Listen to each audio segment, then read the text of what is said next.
2 டேஸ்க்கு முன்னாடி ஒருத்தர் வந்துட்டு 1v1 செஸ் மேட்ச் தோக்குறவங்க கடல்ல குதிக்கணும். எனக்கு தான் நீச்சல் அடிக்கவே தெரியாது. இத்தனையும் நான் கடல் பக்கமே போனதில்லை. நடுக்கடல்ல கூப்பிட்டு போய் என்ன தள்ளிவிட பாக்குறீங்களா?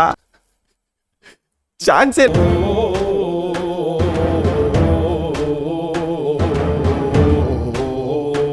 ஃபுல் கதையை சொல்றேன், ஒரு ஃபாலோ பண்ணி வச்சுக்கோ. நானும் என் ஃப்ரெண்டு வண்டி எடுத்துட்டு விட்டிய காலையில காரைக்கால் பக்கத்துல சந்திரபாடின்னு ஒரு ஊர் இருக்கும், போயிட்டோம். போட்டு வந்து தரையில இருந்துச்சு, அது கடலுக்கு போகணும். ஓகேவா? நான் சிங்கிள் ஹேண்டடா ஈஸியா தள்ளி கப்பலை கடலுக்குள்ள கொண்டு போயிட்டேன். இன்ஜினை ஸ்டார்ட் பண்றாங்க, போட்டு ஸ்பீடா ஏத்துறாங்க, அடிச்சு பறக்குது போட்டு. அழதானே வேகத்துக்கும் அதுக்கும் இப்படின்ற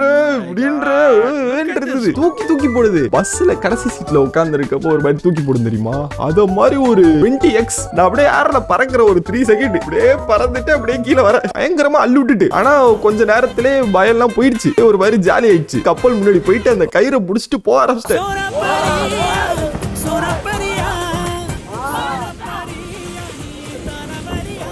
அப்படியே ஒரு மேட்ச் போட ஆரம்பிக்கிறோம். நண்பர் டீசென்ட்டா விளையாண்டாரு. ஒரு இடத்துல வேணும்னே ஒரு செக்கப் போட்டேன், என்ன பண்றாரு பாப்போம். கிங் எடுத்துட்டு மேல வந்தாரு. கிங் ஒரு மாதிரி எக்ஸ்போஸ் ஆச்சு. அப்படி இப்படின்னு செக்கப் போட்டு ஒரு 2-3 மூல மேட்ச் முடிய போகுது. அப்போ என்னமா பண்ணிருந்தாரு, கூல் சுரேஷ் டெம்ப்ளேட் ஒன்னு இருக்கும் தெரியுமா?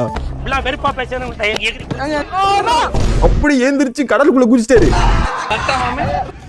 அவரை போட்டுக்குள்ள ஏத்துறதுக்குள்ள அந்த பக்கம் பாக்குற, அந்த பக்கம் ஒருத்தர் குதிக்கிறாரு. எதுக்கு நான் குதிக்கிறீங்க அப்படின்னு பார்த்தா வரிசையா எல்லாரும் குதிக்க ஆரம்பிச்சிட்டாங்க. குதிச்சு விளையாண்டுட்டு இருந்தாங்க. மாதிரி ஜாலியா இருந்துச்சு. என்ன குதினாங்க,